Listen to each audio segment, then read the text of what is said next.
We're going to have a patient come in today, and we're going to be evaluating the range of motion for the knee flexors and extensors. The knee flexors consist of the biceps femoris long head and short head, the semitendinosus, and the semimembranosus. The origin of all the knee flexors are the ischial tuberosity, except for the biceps femoris short head, which is the linea aspera and the lateral supracondylar line of the femur.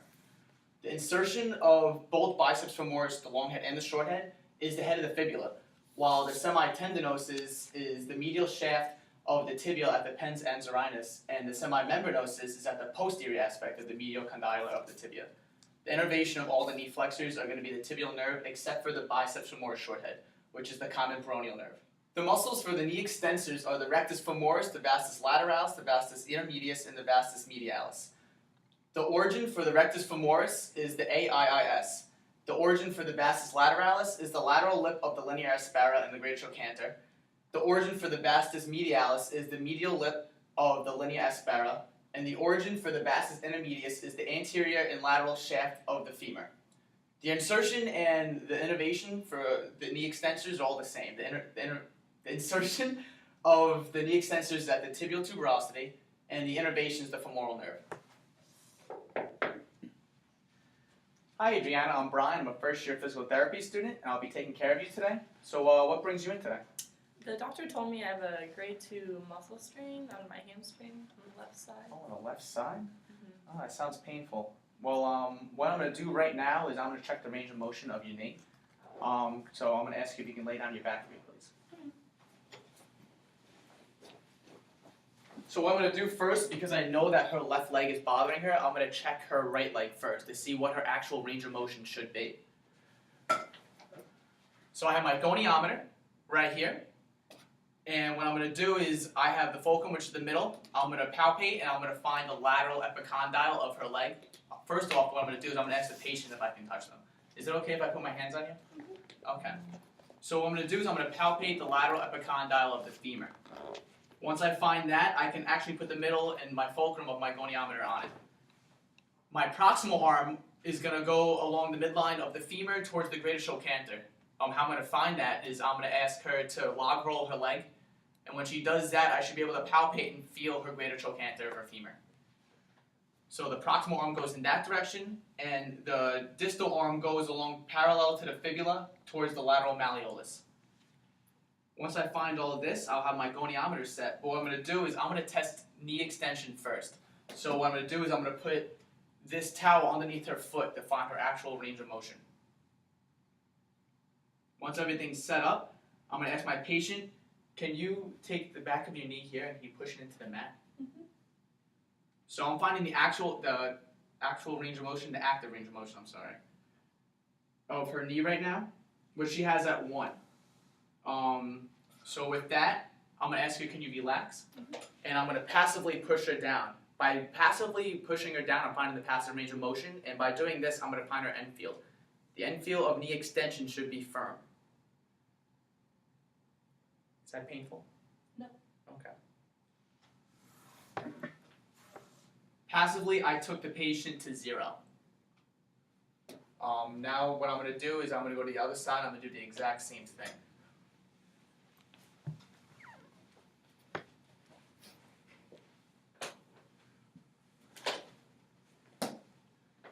Once again, I'm going to take the towel, and I'm going to put it on this side underneath their foot. The landmarks are going to be the same. So I'm going to have the goni right again at the lateral epicondyle. I'm going to try and find the greater trochanter by asking her to log roll her leg. I'm able to feel it right there. So that's where the proximal arm's going to go along the midline of the femur. And the distal arm's going to go along the parallel to the fibula towards the lateral malleolus. So once again, I could be expecting a little bit, we don't know how this is going to deal with, so I'm going to ask her once again to push the back of her knee into the mat. Pushing is this is how hard you can go? Mm-hmm. Okay. Is that painful? Just a little bit. Just a little painful? Okay, as of now, the patient's at 3. I'm going to ask her to relax again, and I'm going to try and passively push her further. Is that painful? Mm-hmm. That's real painful? Okay, so I'm going to stop there. Passively, I only took her to 2. So there could be a limitation possibly with knee extension. So we're just gonna test it out. Now I'm gonna do knee flexion. So I'm just gonna leave the mat here. I'm gonna go back. Okay, so now I'm gonna do knee flexion. I'm gonna test once again the unaffected side first to see her actual true range of motion. So we have the same landmarks as if I was doing knee extension. So I found my landmarks. Can you log really quick for me quick? Thank you. And what I'm gonna do is I'm gonna ask the patient, can you take your heel, can you move it to your butt for me, please? Mhm. So this shouldn't be painful for the patient at all. So actively I have the patient at 138. Can you relax for me, please? Mhm. I'm gonna push her into her end range by feeling it passively, and her end range for knee flexion is soft. And passively I have her at 145. Okay, so you can relax, you can bring that down. Now I'm going to test her on her affected side.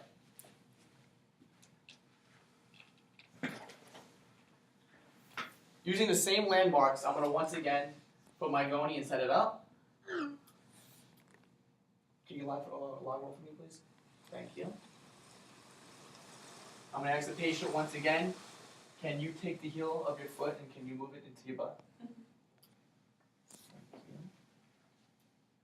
Yeah. Okay, so that hurts you? Yeah. Okay. So right now I have the patient at 104. And what I'm going to do is I'm going to say, can you relax for me, please? And I'm going to push her passively. Now, this should actually get full range of motion with because I'm taking out the muscle and the contractile tissue.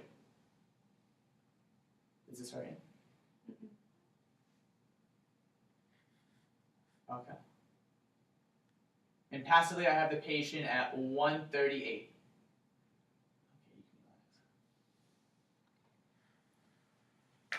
Alright, Adriana, now that I got your range of motions for both sides of your knees, I'm gonna test out your strength, okay? So I'm gonna ask you to sit up for me, please. What I'm gonna first do is I'm gonna test the knee extensors. So what I'm gonna do is I'm gonna put this towel underneath her leg right here. This is her unaffected leg, so I'm gonna test this first to see her true strength of her muscles. So I'm putting the towel underneath so I can get the hip flexed at 90 degrees, okay? So I'm going to do first is I'm going to have her put her hands behind her back, kind of like so, to support herself and have good posture. So as she's doing that, I'm going to put my left hand on her quads, just like this, just so I can kind of stabilize it, and at the same time I can palpate her muscles. I'm going to tell her, can you take your foot and can you kick it out, kind of like you bring the top of your foot towards the ceiling. Okay, good. So as of now, I can see she has full range of motion of that, so that's a 3. Can you do that again for me, please? Now, I want you to hold this position, don't let me move you. Okay? Hold, hold, hold, hold, hold, hold. Okay, relax. From that, I can see that she has a strength of 5. Okay? I'm going to do the same thing on the opposite side.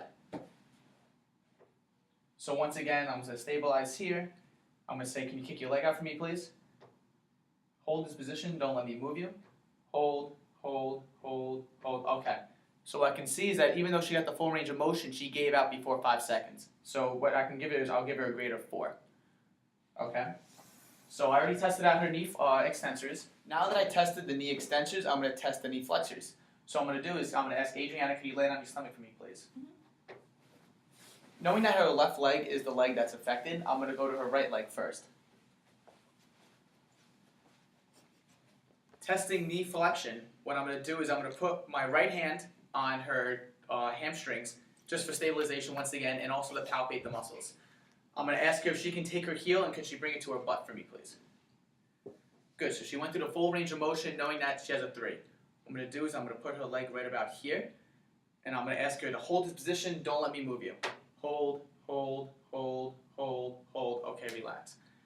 So knowing that, she has a grade of 5. I'm going to do the same thing now on the affected leg.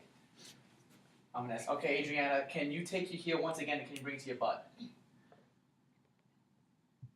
No. Okay, so you have pain going on with that. Mm-hmm. So knowing that, she didn't get a full range of motion, so she has a 2 right now, which isn't good. So what I'm going to do is I'm going to lie her down on her side.